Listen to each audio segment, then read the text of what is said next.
우리 하나님의 말씀을 봅니다. 시편 1편을 봅니다. 하나님의 말씀 시편 1편을 봅니다. 구약성경 시편 1편 1절에서 6절까지 우리 같이 보도록 합시다. 다 같이.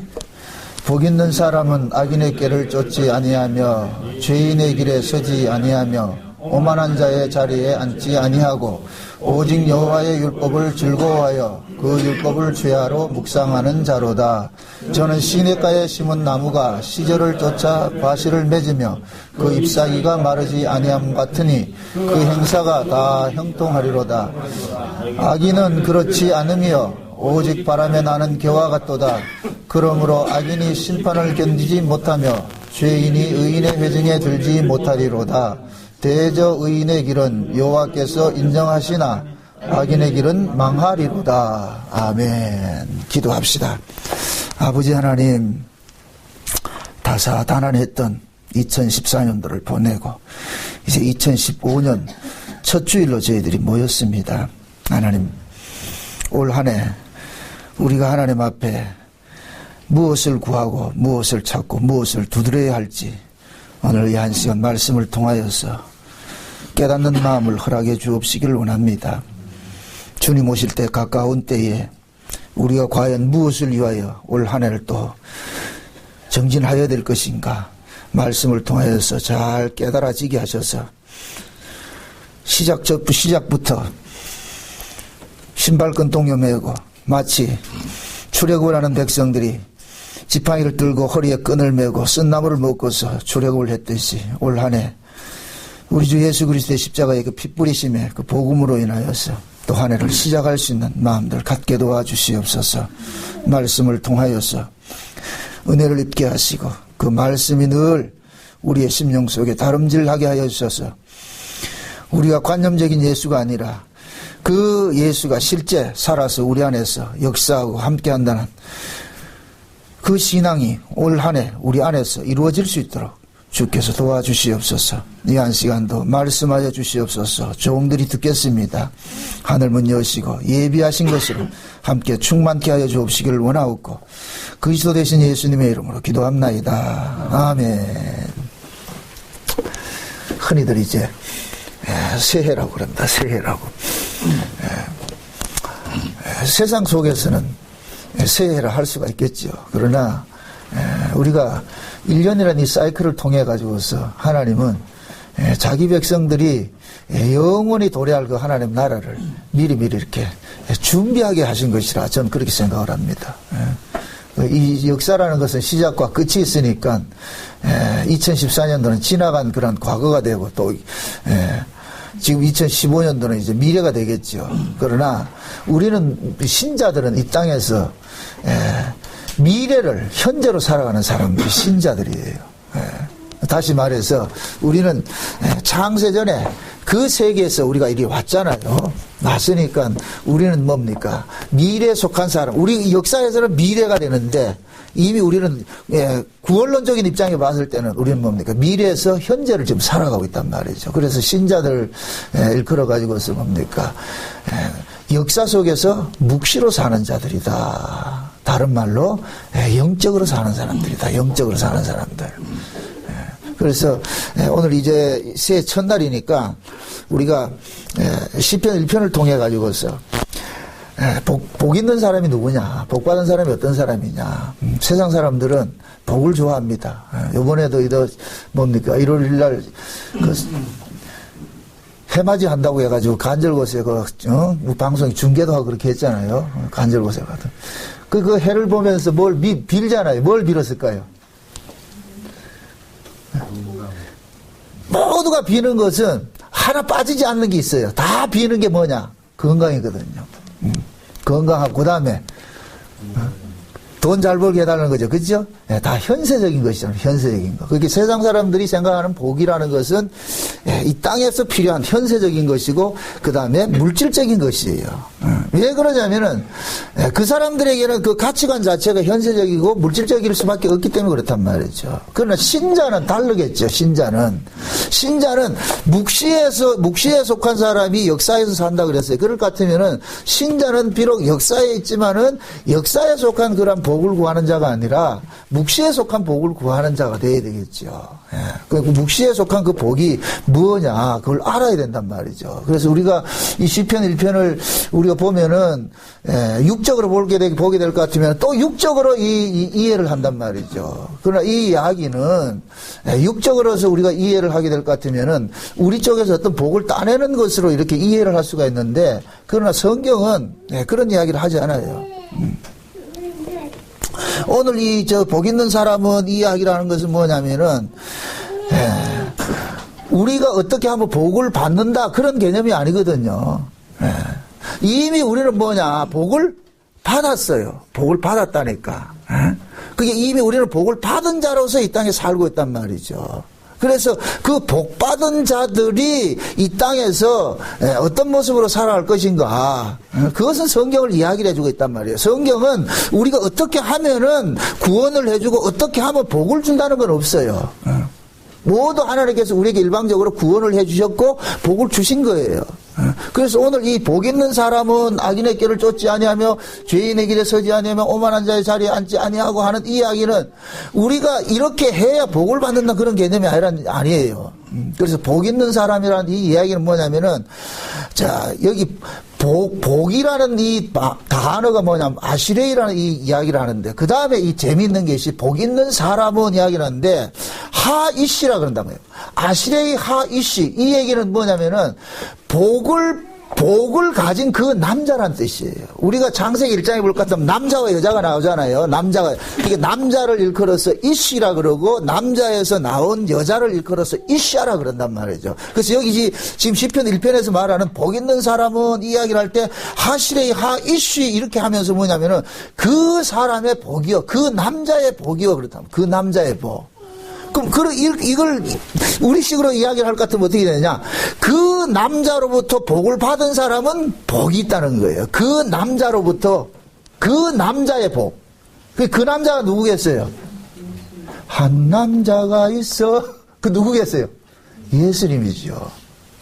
신약적인 의미에서는 예수님이 누구냐? 그 남자거든요. 그 남자. 그 성경에서는 남자로 이야기를 할 때는 하나님 자신을 남자라 그런단 말이죠. 그래서 이 땅에 있는 모든 것들은 뭐로 쓰느냐? 여성명사를 쓰는 거예요. 그 교회도 여성명사를 쓴단 말이죠.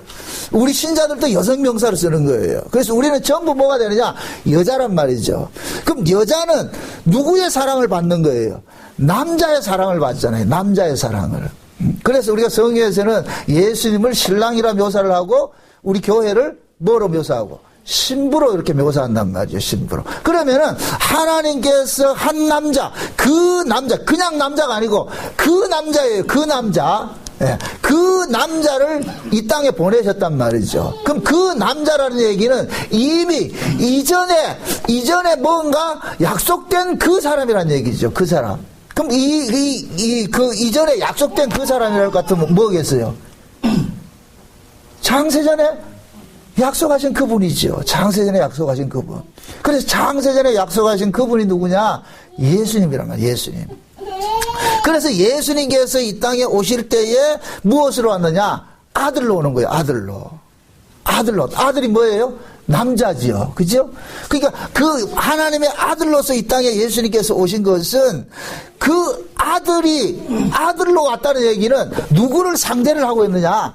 여자를 상대를 하고 있는 거예요. 여자를 상대하고 있단 말이죠. 그래서 하나님께서는 예수님을 남자로 이 땅에 보내신 것은 그 예수님으로부터 구원받아야 될 그 여자들이 있단 말이에요. 교회들이 있단 말이죠. 성도들이 있단 말이죠.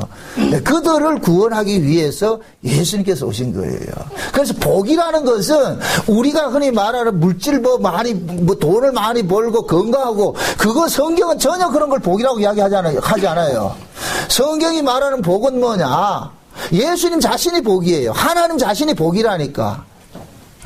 복은 뭐냐? 하나님께서 하나님 자신이 복인데 그 하나님을 소유한 사람이 뭐냐? 복받은 사람이라니까. 복받은 사람. 하나님 속에 모든 것이 다 들어가 있어요. 만유가 다 들어가 있단 말이죠. 그래서 우리는 이제 이 복의 이렇게 이야기를 할 때 복의 개념을 여러분들이 정리를 좀 하셔야 돼요. 흔히 연초가 될 것 같으면 우리가 서로 덕담 나눌 때 뭐 하라고? 새해 뭐 하라고 그랬나? 복 많이 받으세요 그러잖아요. 새해 복 많이 받으세요. 그럼 새해 복 많이 받으세요 할 때 그러면은 누가 새해 복 많이 받으세요? 여러분들이 새해 복 많이 받으세요 할 때는 똑같은 복이라는 단어를 쓰지만은 그 속에는 여러분들이 주는 그 단어 속에는 뭐가 들어가 있어야 되느냐? 하늘의 것이 들어가 있어야 된단 말이죠. 땅의 것이 아니고. 그래서 오늘 이제 새해 첫 시간이니까 그럼 우리가 1년 동안 우리가 복을 받아야 되는데 이런 개념이 있어요. 이미 우리는 받은 복이 있고 받아야 될 복이 있어요. 두 가지 복이 있다니까. 받은 복이 있고 받아야 될 복이 있어요. 그거 조금 이따 설명드릴게요. 그러니까 우리는 뭐냐? 2015년도에 이미 우리는 하나님께 부르터 받은 복이 있는데 복을 받은 자들에게 하나님께서는 또 주시는 복이 있어. 또 주시는 복이 있단 말이죠. 그러니까 이 두 복을 우리가 알아야 내가 지금 이 땅에 살면서 2015년에 하나님께서 분명히 복을 주었는데 우리는 그걸 복으로 못 여길 것 같으면은 안 되잖아요. 분명히 하나님께서 우리에게 복을 주었어요. 그런데 우리는 그 하나님이 주신 그 복의 의미를 모르면은 우리는 또 어떻게 생각하느냐? 왜 하나님 내게 복 안 줍니까? 이렇게 따진다니까. 분명히 하나님 복을 주셨는데. 옛날 과거에 아프리카에 가니까 그 아프리카 그 아이들이 다이아몬드 이 원석을 가지고 있는데 그것이 다이아몬드인지는 모르고 가지고 있었잖아요. 그래서 영국 사람들이 유리굿을 만들어 가지고서 유리굿을 주고는 다이아몬드를 바꿨다 그러잖아요. 그 귀한 다이아몬드도 그 사람의 가치를 모르면은 유리굿을만도 못한 거예요.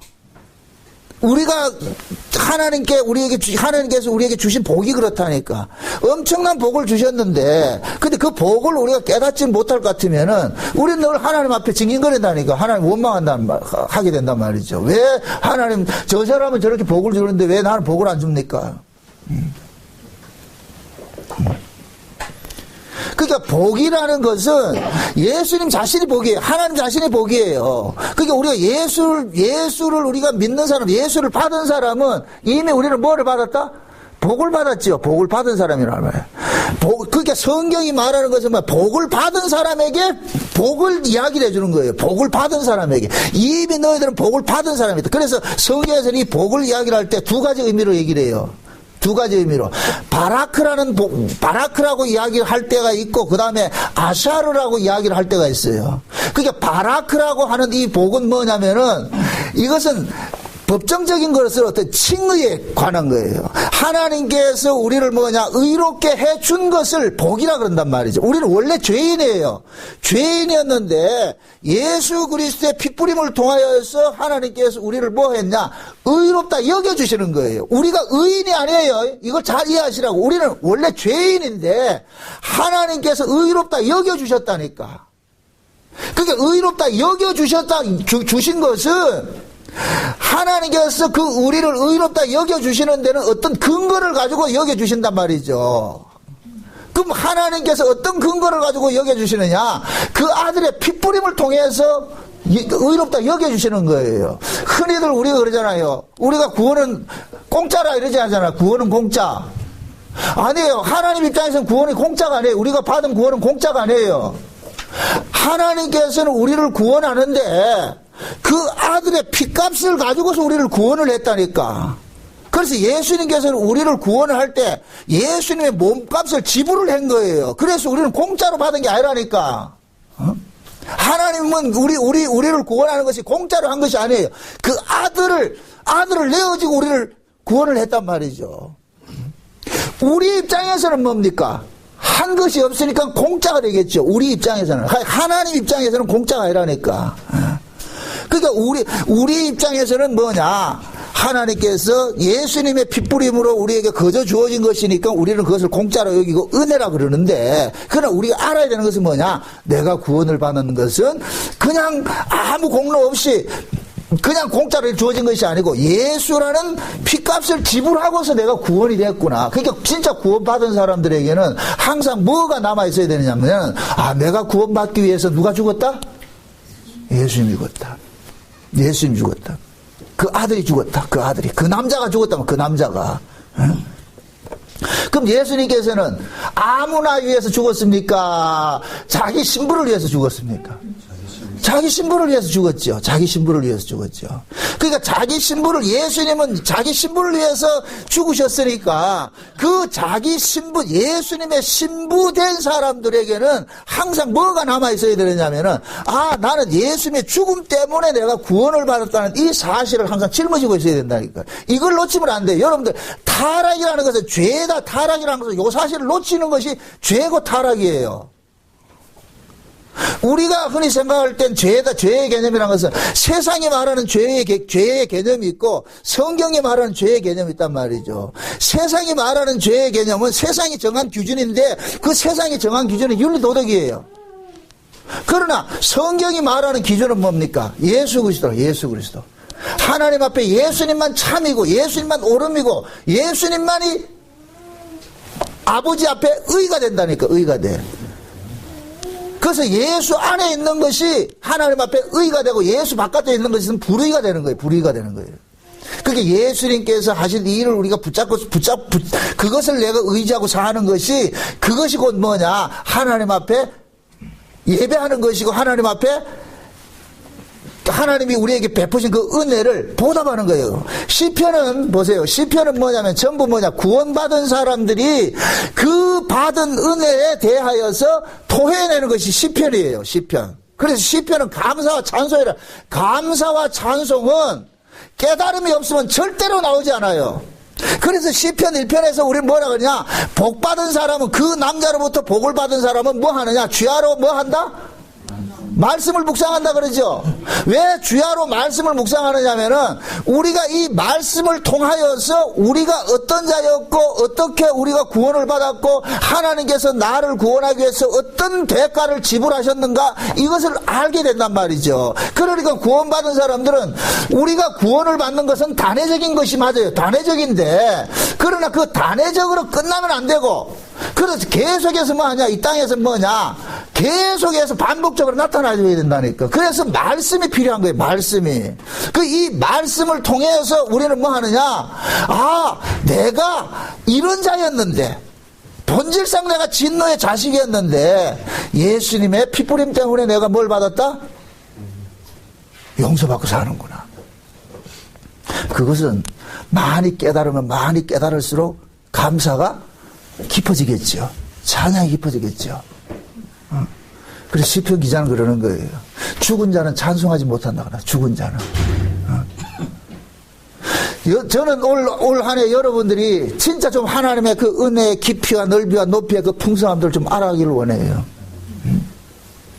하나님께서는 모든 복을 주었는데 그 복을 좀 우리는 뭡니까? 눈을 활짝 열어가지고서, 야, 내가 이런 복을 입고 살았구나. 그걸 좀 알잔 말이죠. 우리가 자식을 키우면은 부모들이 다 자식에게 바라는 것이 효도입니다. 효도. 그 효도라는 건 뭐냐? 부모에게 물질을 갖다 주는 게 효도가 아니거든요. 효도는, 진정한 효도는 뭐냐? 부모의 마음을 아는 게 효도예요. 부모의 마음을 아는 게.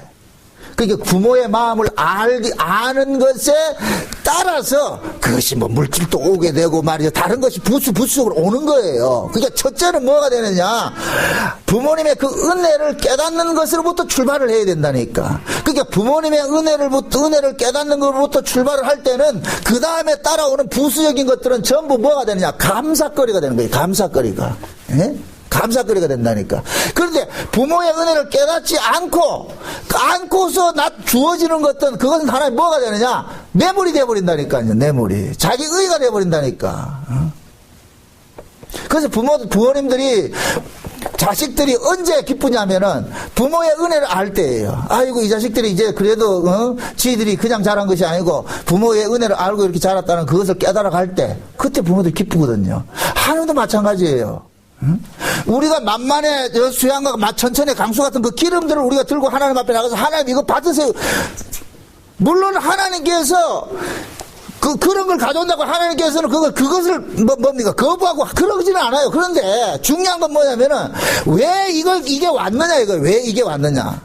물질이 먼저가 아니고 네 마음이 말이야. 마음이. 내가 왜 이렇게 주일날 2015년도 뭡니까? 첫 주간에 이렇게 교회에 나와서 예배를 드리고 우리가 이렇게 봉사를 하고 하느냐 말이죠. 무엇 때문에? 주일이기 때문에 갔구나. 아니거든요. 그러니까 지금 하나님께서는 지금 복이 두 가지라 그랬어요. 바라크라는 이야기는 하나님께서 우리에게 주시는 거저 주시는 뭐이다? 의를 복이라 그런단 말이에요. 이거는 우리의 노력과 상관없이 그냥 주는 거예요. 하나님께서. 이것은 그 선포적인 의미예요. 내가 너를 의롭다 여겨줄게. 의롭다. 그래서 우리는 전부 예수 그리스도의 핏부림을 통해서 우리는 의롭다 여김을 입었어요. 그래서 우리는 뭡니까? 양자가 된 거예요. 양자가. 그죠? 양자가. 양자는 아들이 아니에요. 이게 또 말이 또 이상하다 또. 아들은 아들인데 참 아들이 있고 양자가 있다니까.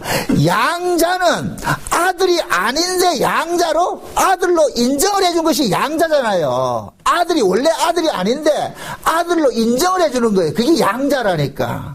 그러면은 이 아들은 양자는 항상 뭡니까? 왜 아들로 인정을 해줬느냐는 이것을 원인을 잃어버리면 안 되겠죠. 그죠? 왜 아버지가 나를 양자로 아들로 인정을 해줬을까? 그럼 아까 말했어요. 무슨 근거로 우리를 아들로 인정을 해줬어요? 하나님의 진짜 아들이신 예수님의 죽음을 근거로 해서 우리를 뭐 했느냐? 아들 삼아준 거예요. 그 옛날 우리 한국교회 뭡니까? 손양훈 목사님이 우리 흔히 사랑의 원자탄 그런 이야기 하잖아요. 자기 아들을 죽인 그 자를 양아들 삼아가지고, 그랬잖아요. 그 모습이라, 그 모습. 하나님께서 참 아들인 예수 그리스도를 죽이고, 그 아들을 대신, 우리가 예수를 죽였다니까, 우리가 예수를 죽였는데, 그런데 하나님께서 예수를 죽인 우리를 아들 삼아줬단 말이죠. 그러면은 진짜 양자가 된 그 사람은 늘 어떻게 하나님 앞에 나와가지고 어떻게 하느냐. 나는 아들 될 자가 아닌데 아들 삼아준 것에 대해 뭐가 나와야 되느냐. 감사가 나와야 돼요. 감사가. 그래서 항상 신앙의 끝에는 은혜와 감사와 찬송이 나와야 된다. 그 은혜와 감사가 나와야 된다니까. 지금 이 시대는 우리가 다 감사를 다 잃어버렸어요. 찬송도 다 잃어버렸다니까. 왜 그러냐? 내가 어떤 존재인 줄 모르고 있는 거예요. 내가 어떻게 구원을 받았는지 이걸 놓치고 있단 말이죠. 아마 오늘 한국교회 이 시편 1편 이 설교가 엄청 많이 할 거예요. 다 복을 좋아하니까. 그럼 대부분 뭐냐? 이렇게 하면 복을 받는다는 식으로 자꾸 이야기를 한단 말이죠. 이건 그 얘기가 아니거든, 이게. 그 다음에 복을 아까 바라크라고 그랬는데 그 다음에 나타나는 복이 뭐냐면 아샤르라는 게 있는데 오늘 이 시편 1편에 말하는 복이 아샤르예요. 아샤르는 뭐냐? 이미 복을 받은 사람들이 누리는 복이에요. 누리는 복. 이미 복을 받은 사람이 누리는 복이란 말이죠. 하나님께서 쉬운 얘기를 할게요. 부모가 자식을 낳았어요. 그럼 자식을 낳았으면은 낳아진 그 자식에게 부모는 계속해서 뭘 줍니까? 가장 좋은 것으로 뭐 합니까? 공급해 주죠. 그죠? 그 아이가 자라도록 모든 것을 공급해 주잖아요. 그게 아샤르라니까, 아샤르. 그러니까 우리는 지금 뭐 하느냐? 바라크적인 복은 이건 단회적인 것이고 하나님께서 의롭다 해준 것은 이것은 이미 우리가 받은 복이고 과거적인 복이고 현재적인 복이 뭐냐? 오늘 시편 1편이 말하는 이 복이라니까. 복 받은 자에게 주시는 계속해서 공급해 주시는 그 복을 이야기한단 말이죠. 그 복을. 그러니까 이 복은 누구에게만 주어지느냐? 복 받은 자에게만 주어진다니까. 복 받은 자에게만. 자, 부모가 자식을 낳습니다. 그 자식을 키우는 것은 의무는 누가 하는 거예요? 부모의 몫이에요. 부모의 몫. 부모가 그 아이를 키운다니까. 아이는 스스로 원해서 태어난 것이 아니에요. 부모의 원함으로 태어났단 말이죠. 부모의 원함으로 태어났기 때문에 그 아이를 키워가고 양육하는 것도 책임이 누구에게 있느냐? 부모에게 있는 거예요. 부모에게. 마치 하나님께서 우리를 예수 그리스도 안에서 그 남자의 복을 받은 우리 여자들이 됐잖아요. 그러면은 우리는 그 남자로부터 복을 받은 자들에게 하나님께서는 계속해서 뭐 하냐면 복을 공급해 준다니까. 그 남자의 것을 공급해 준다니까. 공급을 해 준다니까. 그럼 우리는 뭡니까? 계속해서 어떤 입장에 서 있느냐? 하나님께서 주시는 그것을 받는 입장에 서 있는 거예요. 받는 입장에서. 그래서 우리가 흔히 그런 얘기를 해요. 남자는 하늘이고 여자는 땅이라 그러잖아요. 땅은 뭐 하느냐? 하늘에서 내리는 것을 가지고서 산물을 내는 것이 땅의 역할이라니까. 그럼 저와 여러분들은 땅이에요. 예수님이 하늘이고, 그럼 예수님께서 하늘에서 우리 하늘의 것을 우리에게 주신단 말이죠. 주시면은 우리는 원래 하늘의 것이 있어요, 없어요? 우리 안에 없지요. 그러니까 예수님께서 주시는 그 하늘의 것을 우리는 받아서 뭐 하는가? 땅이 하늘의 비를 받아서 산물을 내듯이 우리도 하나님의 것으로 예수님의 것을 받아 가지고서 토해내는 거예요. 그 토해내는 고백이 시편이라니까. 시편. 그래서 이 시편은 절대로 이 말씀을 이해를 못하는 사람은 이 시편을 해석이 안 된다니까. 어제 제가 영화 한 편을 봤어요. 베토벤 영화를 봤는데, 그 베토벤이 아주 유명한 얘기야. 내가 굉장히 많이 은혜를 받았는데 베토벤이 그 얘기를 하는 거예요. 내가 이 노래를 하고 이게 작곡을 하는 것은 이 노래하고 연주를 하는 것은 작곡자가 왜 이 이야기를 했는지 그 감정을 드러내기 위해서 이 노래가 있는 것이지 청중들 들으라고 있는 것이 아니라는 얘기예요. 이 말이 굉장히 중요한 얘기예요. 자, 보세요. 베토벤은 수많은 역경 속에서 토해낸 것이 교향곡들이에요. 교향곡들이. 특히 베토벤의 교향곡 9번짜리는 그 환희의 송가라는 건데, 이 환희의 송가는 뭐냐? 우리 찬송가에 있어요. 찬송가. 기뻐하며 찬송하지. 그거 있죠, 그거. 이게 베토벤 9번 교향곡이란 환희의 송가란 말이죠. 이 환희의 송가는 자기가 엄청난 고통을 당하면서, 그러면서 그 속에서 하나님의 은혜를 깨닫고서 쓴 곡이 그 곡이라니까. 그러니까 그 곡들을 해석을 하려면은 그 사람의 심정이 전이가 돼야 되는 거예요. 그럴 때 그것이 해석이 되는 거예요. 요즘에 우리나라 TV에 볼 것 같으면은 오디션 프로그램이 굉장히 많습니다. 오디션 프로그램이 많은데 그 박진영이가 그 오디션 프로그램에 나온 애들한테 하는 이야기가 그래요. 제발 흉내내지 말아라. 다른 사람 흉내내려고 하지 말아라. 네 방식대로 불러라. 네 방식대로. 그 이야기는 뭐냐면은 그 노래를 네 감정으로 완전히 소화해서 뱉어내라는 거예요. 누구 흉내내려 하지 말고. 베토벤이 그 얘기하는 거예요. 내가 이 곡을 쓴 것은 내가 이 곡을 왜 썼느냐. 그러면서 자기가 막 이렇게 살아온 그 스토리를 쭉 이렇게 회상을 하면서 그 음에 담아놓은 거예요. 음에 담아놨단 말이죠. 그러니까 그 교향곡을 이렇게 들을 때 베토벤과 같은 그러한 그 환경, 그것을 이게 연상을 하면서 들으면은 그 곡이 해석이 되어지는데, 그거 없이 들을 것 같으면은 그냥 노래가 돼버린다니까. 시편이 그래요, 시편이. 다윗이 지금 사울로부터 막 쫓겨다니고서 말이 엄청난 고통을 당하고 있어요. 그럴 때 여호와는 나의 산성이시여, 여호와는 나의 방패시여, 이걸 이해를 한다니까. 내가 고난 당하지 않고 그 어려움 속을 당하지 않으면서 시편에서 여호와는 나의 반석이시여, 그건 관념 이해 안 된다니까. 그래서 하나님께서는 자기 백성들을 이 성경이 자기의 것이 되게 하기 위해서 이 성경을 기록했던 그 구조 속으로 우리를 뭐 하느냐? 자꾸만 집어넣는다니까. 이 성경 전체는 누구 이야기입니까? 예수님 이야기죠. 예수님 이야기죠. 그럼 예수님께서 이 땅에서 당하셨던 아픔과 고난과 이런 것들을 구약에는 미리 선지자들을 통해 가지고서 하나님께서 선지적으로 그들을 어떻게 했어요? 예수님이 당할 일들을 당하게 했죠. 당하게 했단 말이죠. 히브리서 1장에 올 것 같으면 한번 봅시다. 히브리서 1장. 히브리서 1장을 한번 봅시다.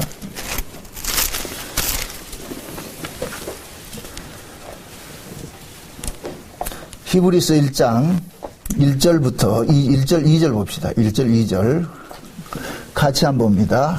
옛적의 선지자들로 여러 부분과 여러 모양으로 우리 조상들에게 말씀하신 하나님이 이 모든 날 마지막에 아들로 우리에게 말씀하셨으니 이 아들을 만유의 후사로 세우시고 또 저로 말미암아 모든 세계를 지으셨느니라. 아멘. 자 보세요. 옛적에 선지자들로 여러 부분과 여러 모양으로 우리 조상들에게 뭐 했다?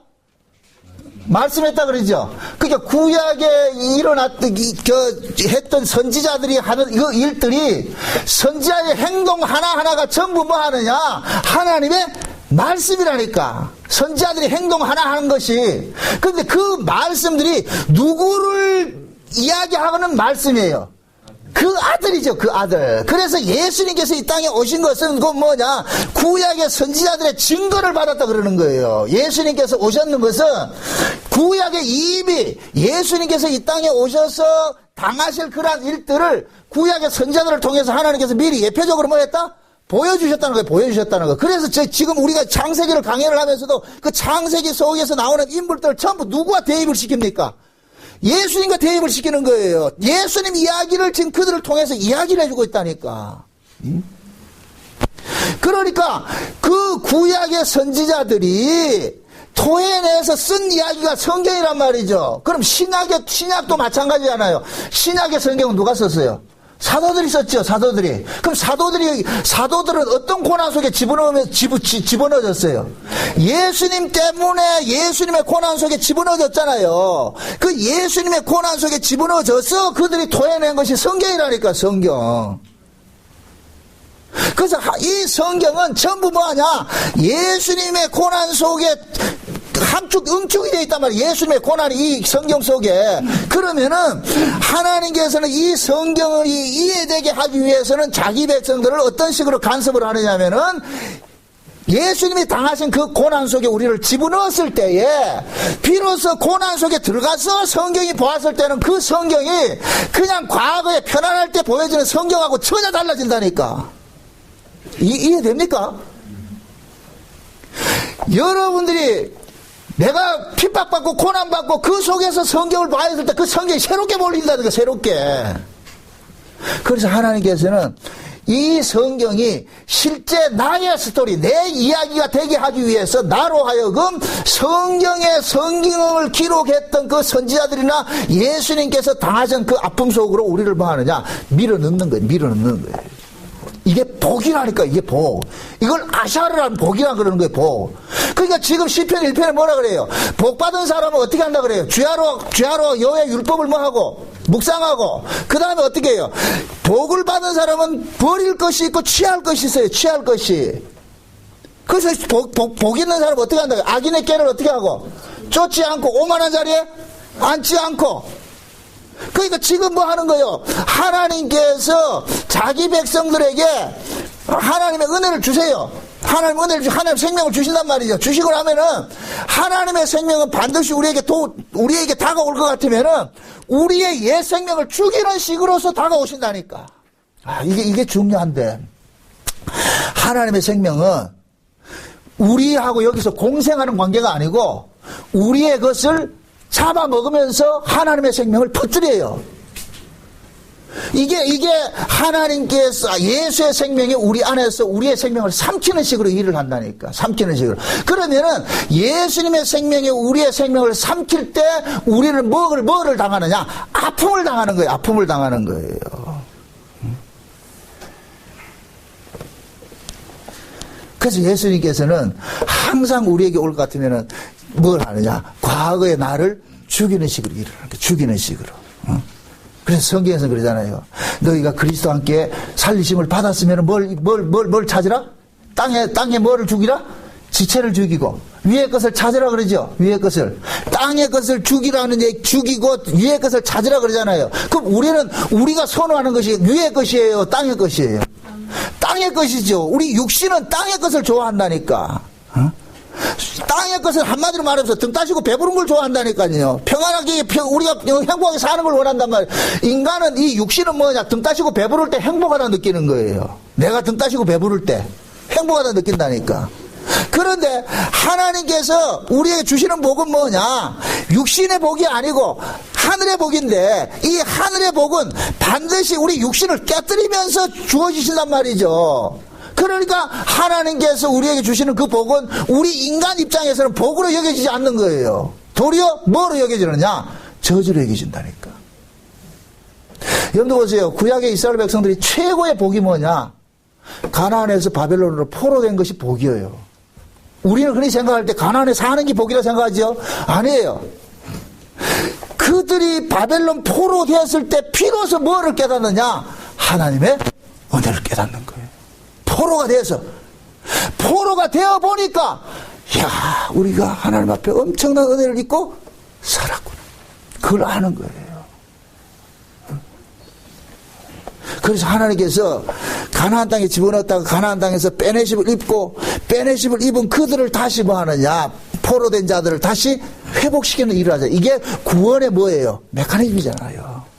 먼저 하나님께서 우리를 얻냐, 죄 아래 던졌다가 빼내심을 입게 만들고. 그래서 우리가 죄를 모르면은, 고난을 모르면은 하나님 복을 모른다니까. 그래서 우리는 본능적으로 2015년도에 여러분들 뭐 하면 고난 없기를 바라잖아요. 그죠? 고난 안 당하기를 바란단 말이죠. 그게 우리는 본능적으로 고난 당하는 게 싫어. 고난 당하는 게. 에? 그래서 아마 여러분 기도하라는 것 같으면은 우리는 본능 속에 무슨 기도를 하느냐? 올 한 해도 건강하고 행복하게 잘 살게 해달라고. 세상 사람들이 간절곳에서 해맞이하면서 비는 그런 뭡니까? 기도를 한다니까.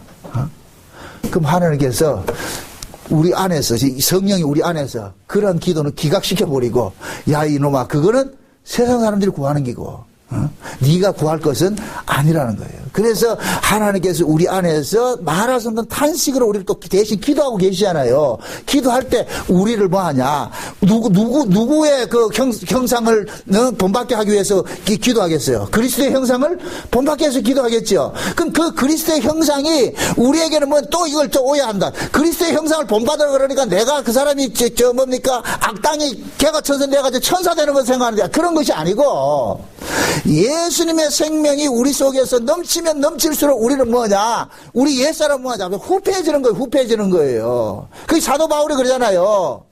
너희 겉사람은 날로 뭐 해지고 후패해지고 속사람은 뭐 해진다, 새로워진다 그러잖아요. 그럼 이 구조가 있잖아요. 속사람이 새로워지려면 겉사람은 뭐가 돼야 돼요?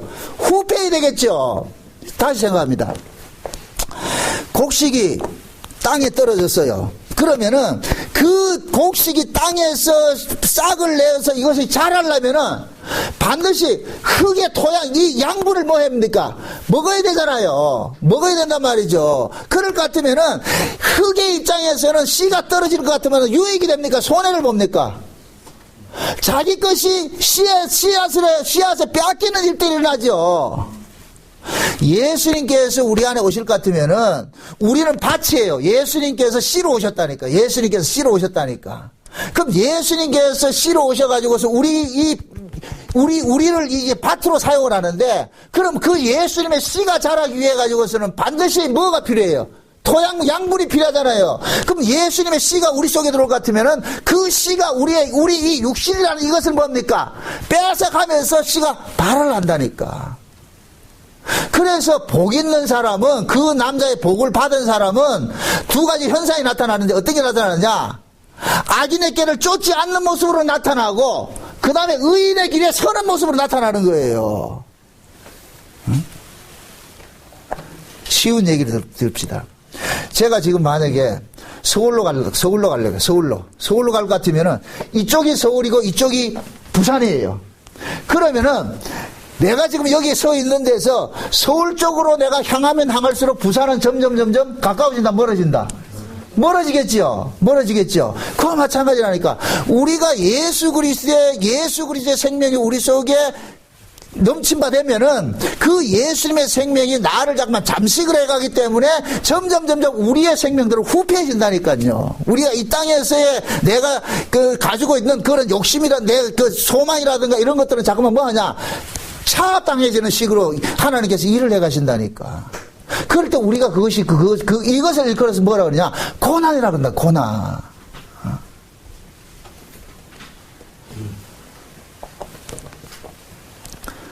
우리는 보세요.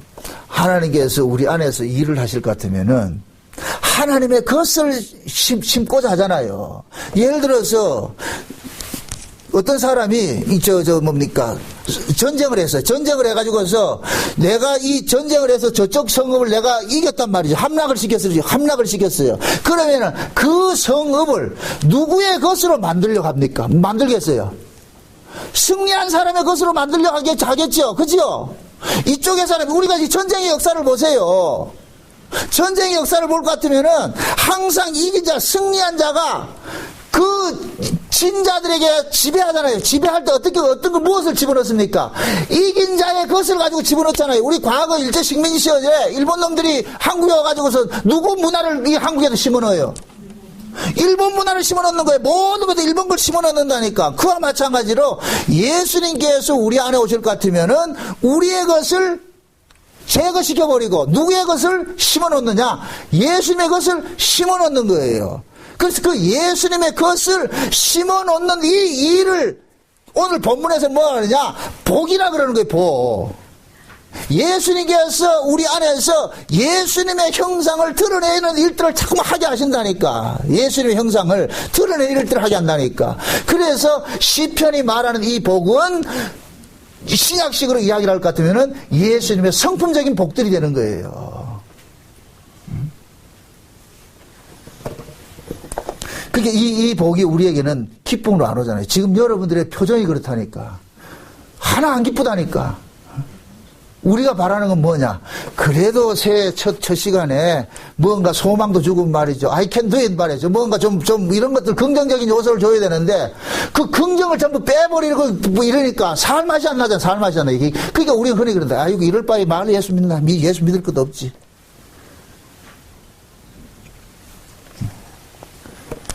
그래서 우리는 늘 말씀 앞에서 뭐 하느냐? 내가 악당이라는 것이 폭로가 돼야 돼요. 말로는 우리는 하나님 말씀하죠. 하나님 사랑한다 하죠. 여러분들 하나님 사랑이 아파요. 사랑이라는 것은 보세요. 예? 우리가 흔히 사랑을 이렇게 생각한다. 우리 인간들이 이해하는 사랑의 개념은 뭐냐? 상대방이 나를 뭐 하느냐? 잘해주는 것을 사랑이라 그런다니까. 내가 상대방이 나를 잘해주는 걸 사랑이라 한다니까. 그러나 성경이 말하는 사랑은 뭐냐? 사랑하시는 분이 사랑하는 자를 차압을 하는 거예요. 그 사람을 자기 소유화하는 거예요. 그러니까 사랑하는 사람이 사랑하는 자를 차압을 할 때 사랑하는 자 입장에서는 이게 사랑으로 보여집니까? 사랑이 뭡니까? 아픔으로 다가오겠어요. 이해가 안 되는 모양이죠. 자, 보세요. 내가 누굴 사랑한다. 우리가 자식을 사랑한다 할 것 같으면 그 자식이 누구 뜻대로 살 때 우리는 사랑한다 그럽니까? 내 뜻대로 살 때. 자식이 내 말을 잘 들을 때 우리는 뭐가 되느냐? 내가 기쁘고 그때 내가 자식을 사랑한다 그런다니까. 그런데 그 사랑하는 아이는 뭡니까? 사랑으로 느껴지지 않아요. 성경이 하나님께서 우리를 사랑한다 그런단 말이죠. 사랑할 것 같으면 우리는 어떻게 생각하냐면 하나님께서 우리에게 잘해주겠지 이렇게 생각한단 말이죠. 아니에요. 하나님께서 우리에게 잘해주는 것이 아니고 하나님의 것을 우리에게 자꾸만 심어놓는 식으로 다가온단 말이에요. 그러면은 우리는 뭐하냐? 내 것은 점점 뺏기는 식으로 나타난다니까.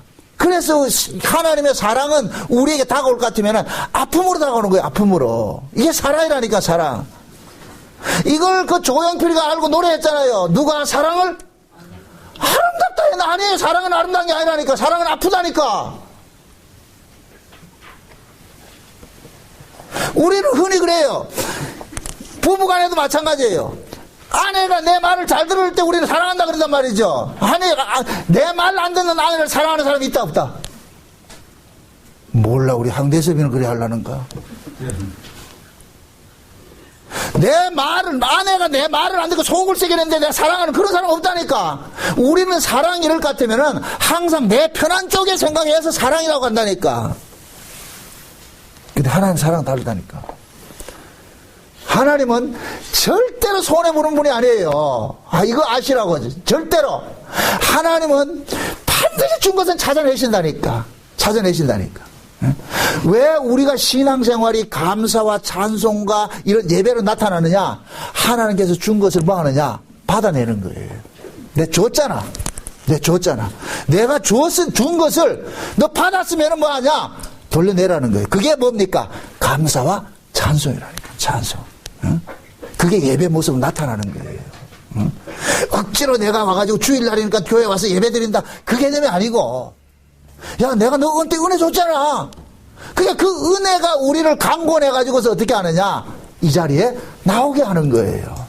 그 은혜가 강권해서. 그래서 우리는 날마다 무슨 일을 당하느냐? 하나님께서 우리에게 주시는 것을 우리는 계속 받아요. 받으면서 마치 땅이 하늘의 것을 받아서 산물을 내듯이 우리 속에서는 주께로 받은 그 은혜들을 뭐 하느냐? 토해내는 일들이 일어나야 돼요. 토해내는 일들이. 그것이 시편이랄까, 시편. 그래서 하나님은 뭘 받기를 원하느냐? 하나님의 영광을 찬미받기를 원하는 거예요. 찬미받기를. 그럼 하나님의 그 영광을 찬미를 하려면 먼저 뭐가 있어야 돼요? 깨달음이 있어야 되겠죠. 그 깨달음을 갖게 하기 위해서 뭐를 봐야 된다? 말씀을 보는 거예요. 그래서 복을 받은 사람들에게 하나님께서 요구하는 게 뭐냐? 주야로 뭐를 한다?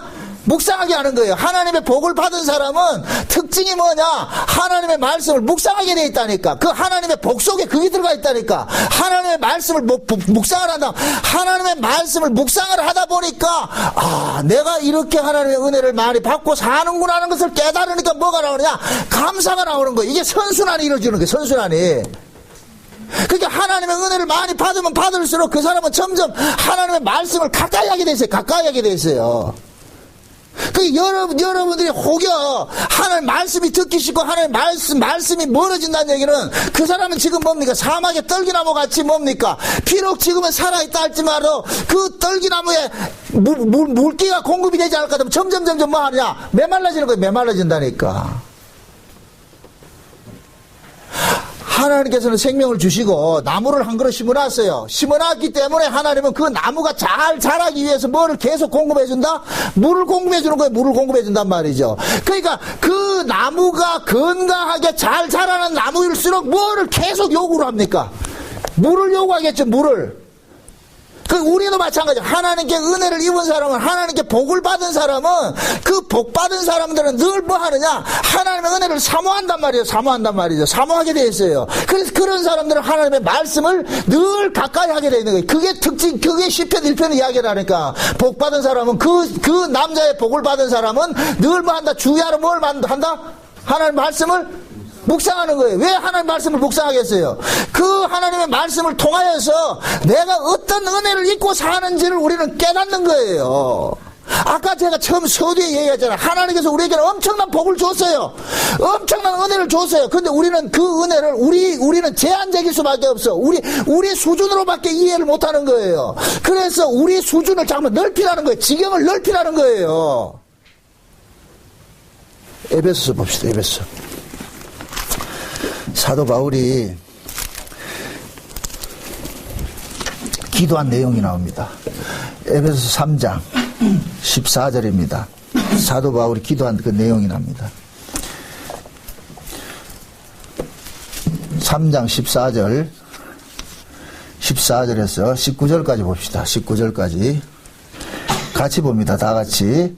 이러므로 내가 하늘과 땅에 있는 각 족속에게 이름을 주신 아버지 앞에 무릎을 꿇고 비노니 그 영광의 풍성을 따라 그의 성령으로 말미암아 너희 속사람을 능력으로 강건하게 하옵시며 믿음으로 말미암아 그리스도께서 너희 마음에 계시게 하옵시고 너희가 사랑 가운데서 뿌리가 박히고 터가 굳어져서 능히 모든 성도와 함께 지식에 넘치는 그리스도의 사랑을 알아 그 넓이와 길이와 높이와 길이가 어떠함을 깨달아 하나님의 모든 충만하신 것으로 너에게 충만하게 하시기를 구하노라. 자 보세요.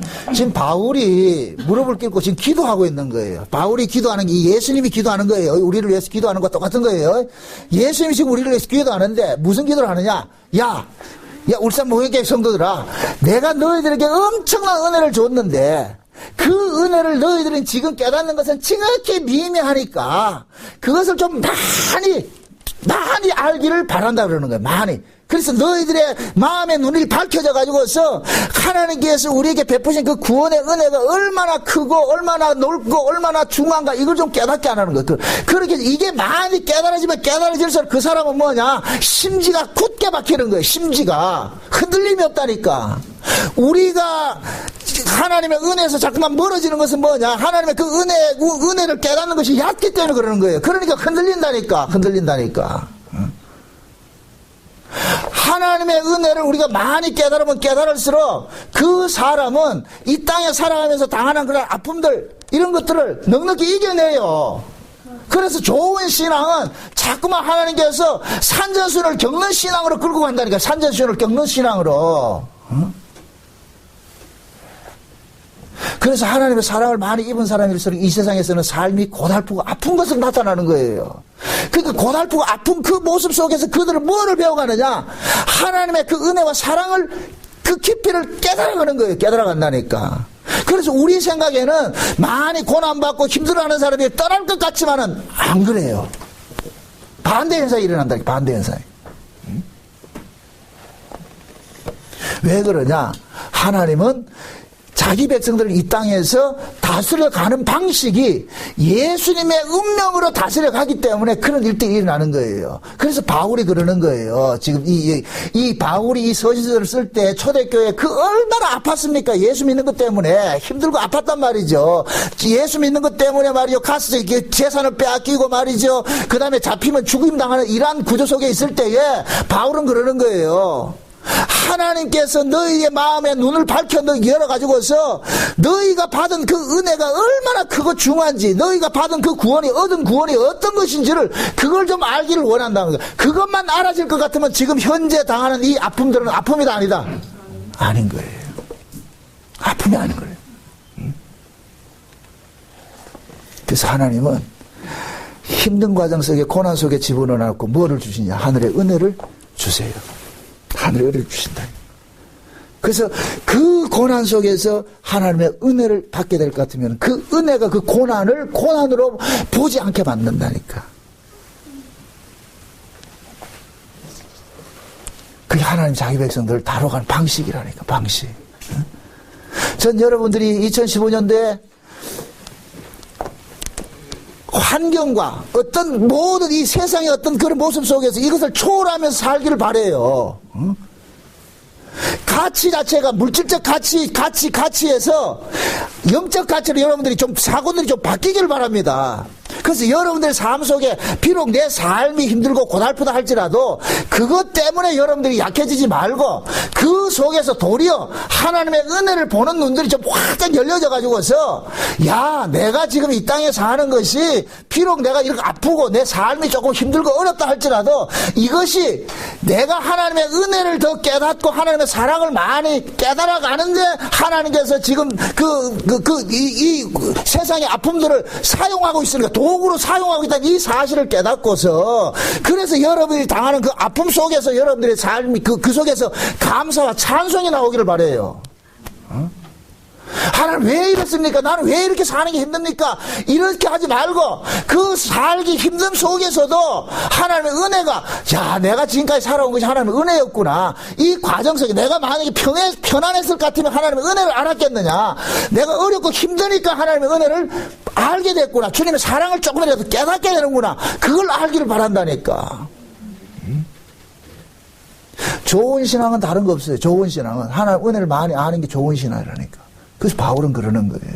하나님께서 그 크신 뭡니까? 18절 보세요. 능히 모든 성도와 함께 지식에 넘치는 그리스도의 사랑을 알아서 그 넓이와 길이와 높이와 깊이가 어떠함을 깨달아 하나님의 모든 충만하신 것을 너에게 충만하게 하기를 구하노라. 그래서 시편에서는 시편을 시작하면서 복받은 사람은 어떤 사람이냐? 달 주야로 뭐 한다?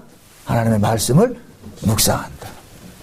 하나님의 말씀을 묵상하는 이유는 이 하나님의 말씀을 통하여서 우리가 어떤 은혜를 입고 살고 있다는 이 사실을 깨닫게 만드는 거예요. 그래서 여러분들이 말씀을 가까이, 우리가 말씀을 가까이 한다는 얘기는 그만큼 그 말씀을 통하여서 내가 뭡니까? 은혜를 입고 있다는 얘기거든요. 여러분들 보세요. 건강한 사람하고 병든 사람하고 차이는 뭐냐? 건강한 사람은 식욕이 왕성해요. 아픈 사람들은 먹는 걸 안 먹죠? 우리 몸이라는 것은 사람이 먹는 거에 따라서 건강이 비례되잖아요.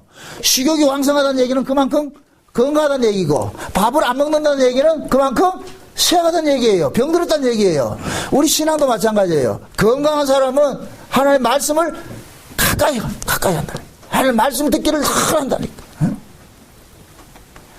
그 예수님 그러잖아요. 마르다하고 마르다 비유를 할 때, 마르다는 예수님을 대접하겠다 분주하게 하는데, 마리아는 어떻게 해요? 예수님 발 앞에서 뭐 하고 있어요? 말씀 듣고 있죠? 그 예수님께서 그러잖아요.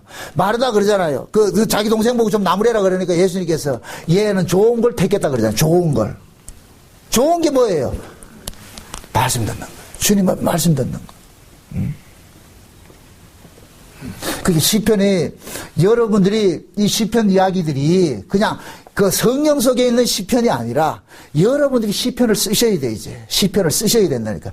여러분들이 고백하는, 여러분들이 2015년도에 하나님 만난 그 하나님을 고백하는 시편들이 써져야 된다니까. 그럴 때, 그럴 때, 여러분이 만났던 그 하나님이 증거되고 간증이 되어질 때, 그것이 곧 뭐냐? 지금 나와 있는 이 시편과, 다윗의 시편과 동일한 시편이 되는 거예요, 시편이. 마지막으로 말씀드립니다. 우리는 하나님으로부터 이미 복을 받았어요. 복을 받았는데 이 복을 받은 자에게 하나님께서는 계속해서 뭐 하느냐?